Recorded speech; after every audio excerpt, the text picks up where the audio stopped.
Welcome back. We're going to be starting Chapter 8. This is also about the halfway point of this book.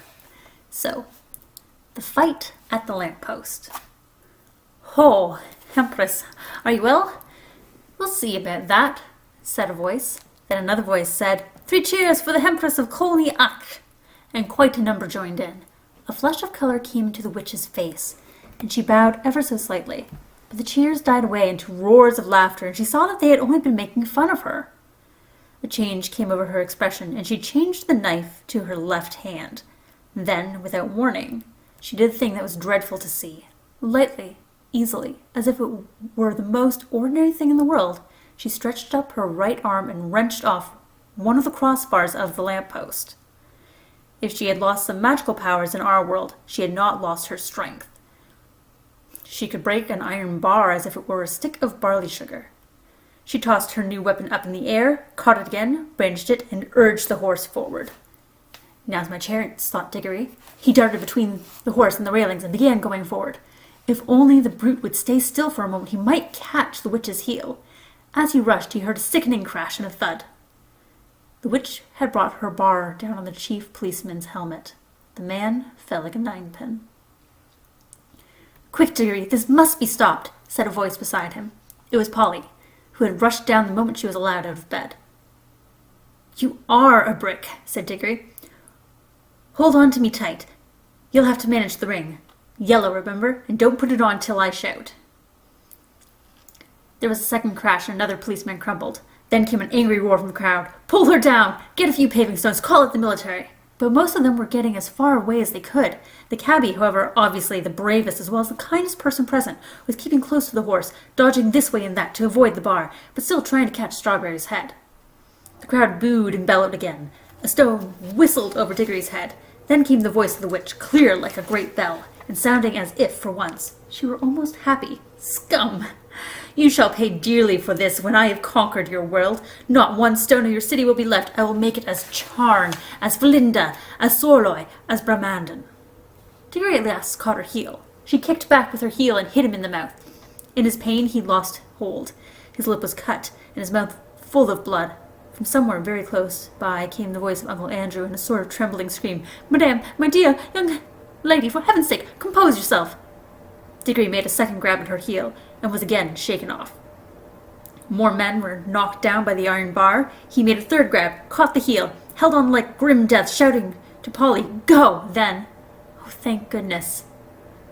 The angry, frightened voices had vanished. The angry, frightened voices were silenced, all except Uncle Andrew's. Close beside Diggory in the delirium, it was wailing on, Oh, is this delirium? Is it the end? I can't bear it. It's not fair. I never meant to be a magician. It's all a misunderstanding. It's all my godmother's fault. I must protest against this. In my state of health, too, a very old Dorsetshire family. How do you English pronounce these things? Wow. Bother, thought Diggory. We didn't want to bring him along. My hat, what a picnic. Are you there, Polly? Yes, I'm here. Don't keep on shoving. I'm not, began Diggory. Before he could say anything more, the heads came out into the warm green sunshine of the wood. And as they stepped out of the pool, Polly cried out, Oh, look! We've brought the old horse with us, too, and Mr. Kettley, and the cabbie. This is a pretty kettle of fish. As soon as the witch saw that she was once more in the wood, she turned pale, bent down till her face touched the mane of the horse. You could see she felt deadly sick. Uncle Andrew was shivering. But Strawberry, the horse? He shook his head, gave a cheerful whinny, and seemed to feel better. He became quiet for the first time since Diggory had seen him. His ears, which had been laid flat back on his skull, came into their proper position, and the fire went out of his eyes. That's right, old boy, said the cabbie, slapping Strawberry's neck. That's better. Take it easy.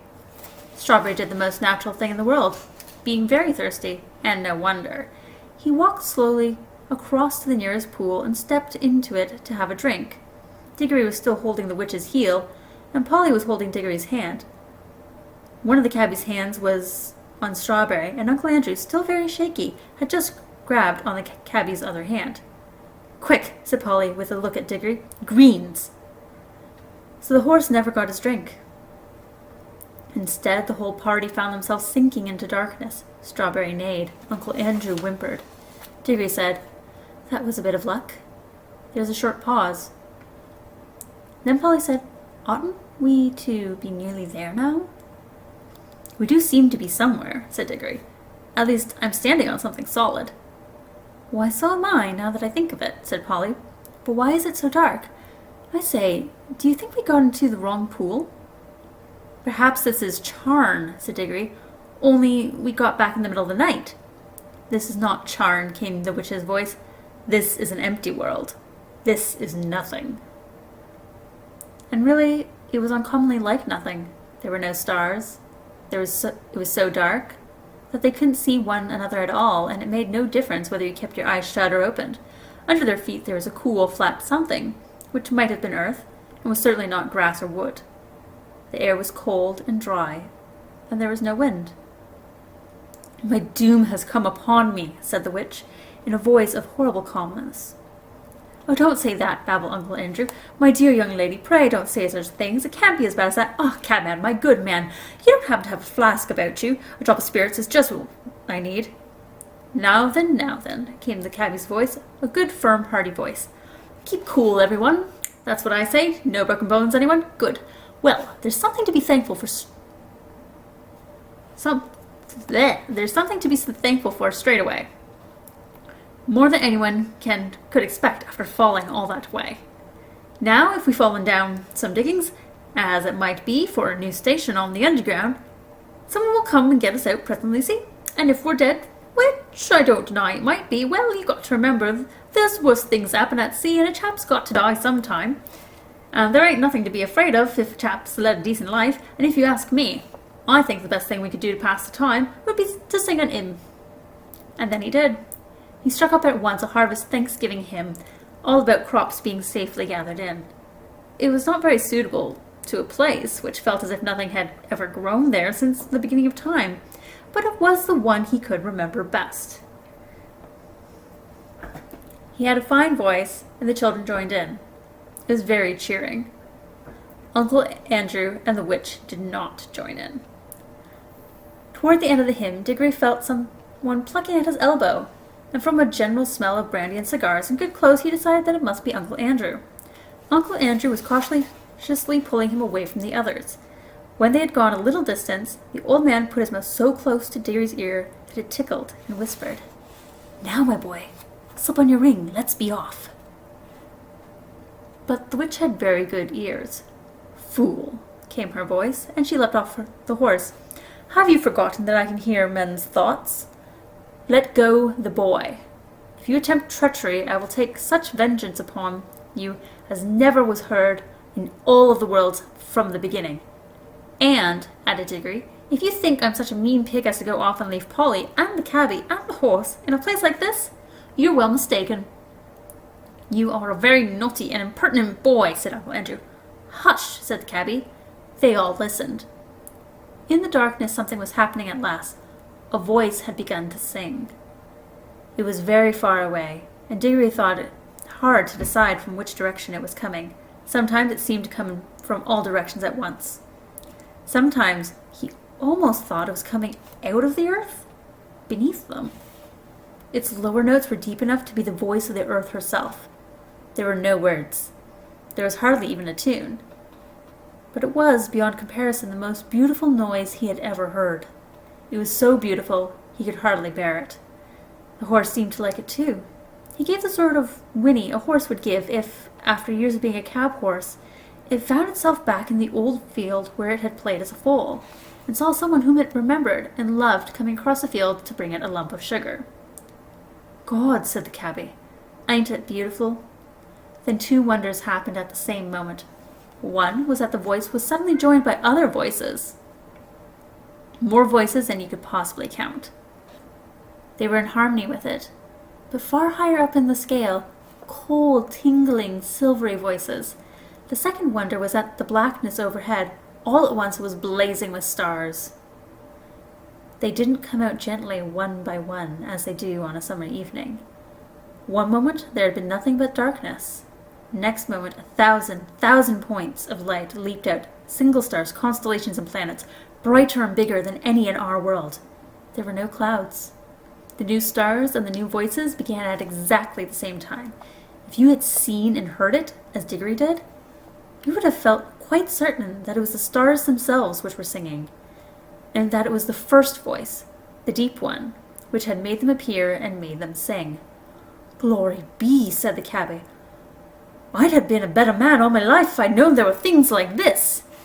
The voice of the earth was now louder and more triumphant, but the voices in the sky, after singing loudly with it for a time, began to get fainter, and now something else was happening.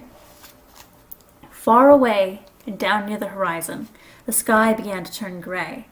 A light wind, very fresh, began to stir. The sky in that one place grew slowly and steadily paler. You could see shapes of hills standing up dark against it. All the time the voice kept on singing. There was soon light enough for them to see one another's faces. The cabby and the two children had open mouths and shining eyes. They were drinking in the sound, and they looked as if it reminded them of something.